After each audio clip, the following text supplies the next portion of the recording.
Oi, eu sou o Henry e esse vídeo vai ser para falar sobre 3 coisas que eu quero conversar com vocês. O primeiro ponto é sobre a tentativa de purificar um autor para concordar com ele. O segundo ponto é a tentativa de demonizar um autor para discordar dele, mas quando que você deve defender algo de um autor que você não concorda. E o terceiro ponto é os vídeos que têm saído aí no canal que não são meus. Não são eu que falo, no caso, né? Então, o primeiro ponto, purificação de um autor. Eu chamo esse fenômeno de Mises ANCAP, porque ainda que seus precursores dessa narrativa de que Mises era ANCAP não tinha esse objetivo, eu vejo muito ANCAP, ou libertário, que tenta tornar Mises o mais libertário possível para que possa concordar com ele, por exemplo, no campo econômico. Que pra mim não faz muito sentido, mas tudo bem. E se você tem esse comportamento, eu aconselho que você abandone, porque é contraproducente. E no longo prazo é pior do que tu admitir, não, ele tá errado nessa parte, tá bom? É pior, eu vou te explicar por quê. Já vi isso muitas vezes. A pessoa vai lá, lê artigo do Instituto Mises, entende superficialmente de Mises, recebe um contra-argumento numa discussão que ele não sabe responder. Então, tudo que ele leu pouco, né? Mas tudo que ele leu de Mises, ele discorda e não pode mais ver Mises nem pintado de ouro na frente dele. Então você homogeneiza um autor em todos o campo de conhecimento dele, você unifica todo o campo de conhecimento dele, e quando você recebe um estranhamento, que é a quebra do dogmatismo, você abandona ele por completo. Isso pra mim não faz sentido e é contraproducente, e no longo prazo é pior. Então sempre que você for ler um autor, entenda do que ele tá falando. Isso aqui Mises tá falando sobre, por exemplo, o livro Burocracia do Mises. Ele tá falando sobre política administrativa, basicamente. Então, administração política, perdão. Administração pública, melhor. Então, é um livro que eu li, eu fiz algumas marcações interessantes, assim por diante. Não concordo com o livro. Então, setor política do Mises eu discordo. Setor público do Mises, eu não sei dizer. Qualquer setor público, mas enfim. Então, mas parte econômica do Mises, eu sou fechadaço com ele. Aqui, ó, fechadaço com o Mises. Então, existem coisas do Mises que eu concordo, tem coisas que eu discordo. E ainda que eu concorde na parte econômica, pode existir algo que eu discordo, por exemplo, em teoria monetária, ou teoria da justificativa do valor, e assim por diante. Porque, por exemplo, Jean-Baptiste, o que a gente vai ler do Jean-Baptiste, que é a lei dos mercados, eu vou concordar com a conclusão, mas eu discordo com a justificativa, eu discordo da teoria do valor que ele tem, e eu discordo do método que ele utiliza. Tá? Então, você pode ver que eu concordo com o autor, mas discordo em grande parte com ele. Então, existe parte epistemológica, existe parte metodológica, e assim por diante. Então, uma dica pra vocês é não tente unificar um autor pra concordar com ele, isso é ruim, isso é negativo, no longo prazo todos estaremos mortos. Brincadeira aí, um grande abraço pro Keynes. Grande economista, tinha 2 metros de altura, 2 metros e 10 eu acho, não lembro agora, mas enfim. Então, não tente purificar o autor, primeiro ponto. Segundo ponto, demonizar o autor e quando vale a pena defender ele. Existem pessoas que, quando recebem um contra-argumento em uma área específica, por exemplo, a economia, eles tentam pegar um outro ponto de um autor que está totalmente equivocado de um outro fator para tentar anular aquele argumento de economia. Então, por exemplo, eu pego, a concepção de Mises sobre, sei lá, evolução humana. Vamos supor que ele discorde do evolucionismo, sei lá como se chama. Vamos supor que ele é um criacionista. Não, ele não é, mas vamos supor que ele é. Olha só. Começa a querer falar sobre economia comigo de Mises, sendo que ele é um criacionista, sendo que os assuntos não tem nada a ver um com o outro. Então tem gente que tenta ignorar um assunto específico de um autor, tenta negar ou tenta refutar, pegando um outro ponto que não tem nada a ver, tá? E isso acontece muito com a passagem do fascismo de Mises, isso precisa deixar bem claro.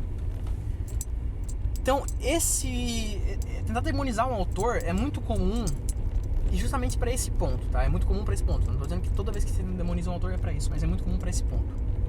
E quando vale a pena defender Mises? Eu acredito, por exemplo, que eu tive sucesso na defesa do Mises no livro Liberalismo. Ele não passou pano para fascismo. Pelo amor de Deus, dizer que salvou não significa que é bom, eu gosto, eu apoio, ou é menos pior. Não significa isso.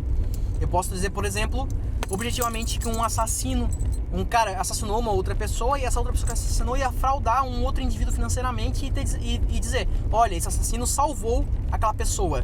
Concordo com essa pessoa ter morta? Não, pelo amor de Deus, não faz sentido nenhum isso, não é lógico pra mim, não me parece intuitivo alguém dizer isso. Então não é julgamento de valor dizer que alguém foi salvo. Isso precisa deixar bem claro. Então, quando eu embarquei na defesa, e com sucesso, como eu falei, da defesa de que Mises não era fascista, eu fiz isso com o objetivo, porque eu discordo da parte... Eu discordo da parte metodológica, eu discordo da parte política de Mises, e eu discordo da defesa que ele faz, por exemplo, utilitarista do Estado, como vocês sabem que eu sou libertário. Deixa eu desligar o carro. Então eu discordo com essa parte de Mises. Então por que eu defendi ele? Ué, eu não defendi ele precisamente. Primeiro eu defendi uma interpretação errada que as pessoas tiveram dele, independente de qual motivo que levaram a essa interpretação errada. Primeiro que eu fiz essa defesa. E outra que eu fiz essa defesa pelo fator muito importante de que se eu não fizesse essa defesa, poderia ter, as pessoas poderiam e usam isso para tentar anular o argumento econômico de Mises.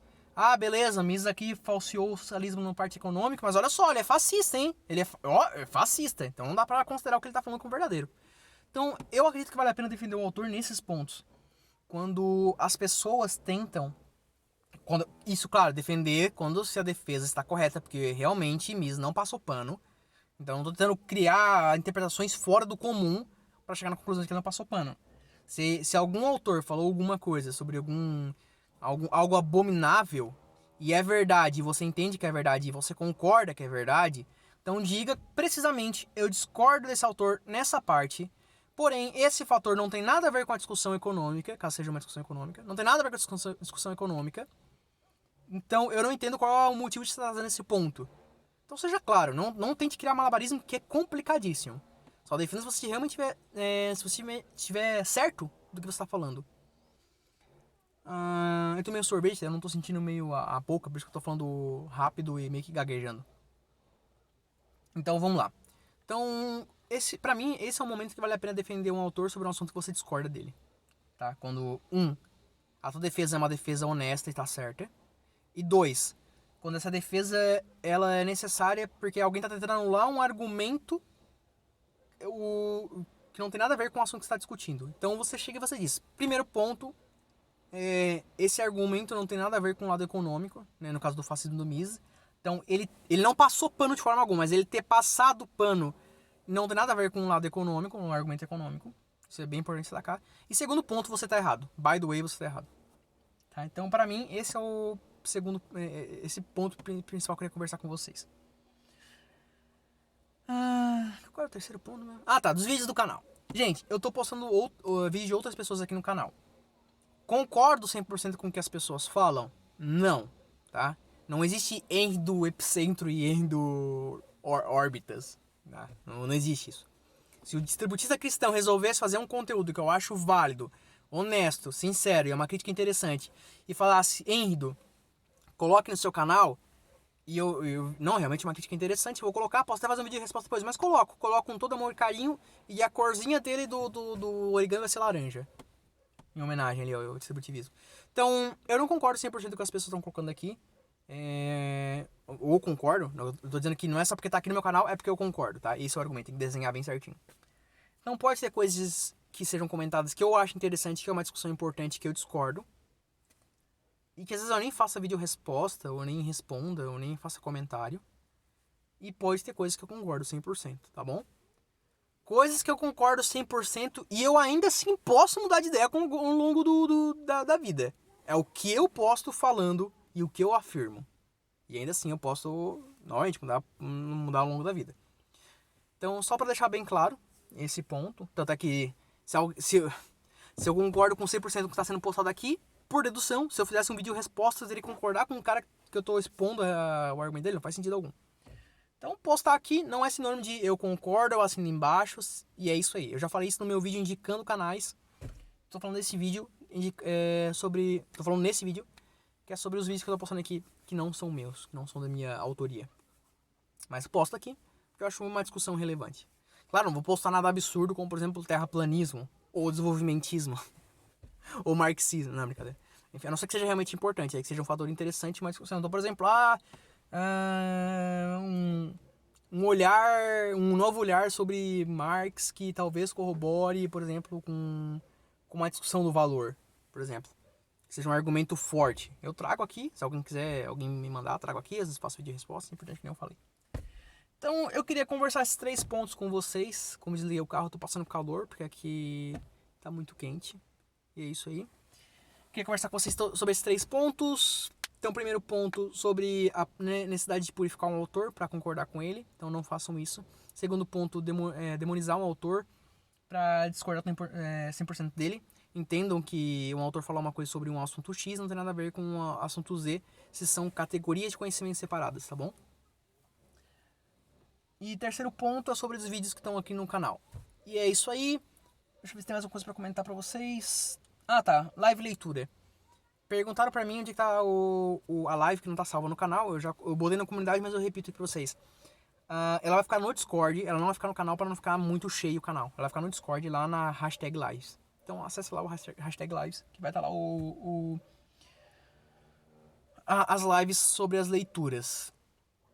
Eu não vou deixar aqui para não poluir o canal, mas no final de cada leitura de livro eu vou tentar fazer um resumo, vídeo, obviamente, com os melhores comentários sobre melhores insights do determinado livro. Tá? Eu vou ver como é que eu vou fazer isso, para que não fique confuso, para que as pessoas se situem sobre o que se trata o comentário.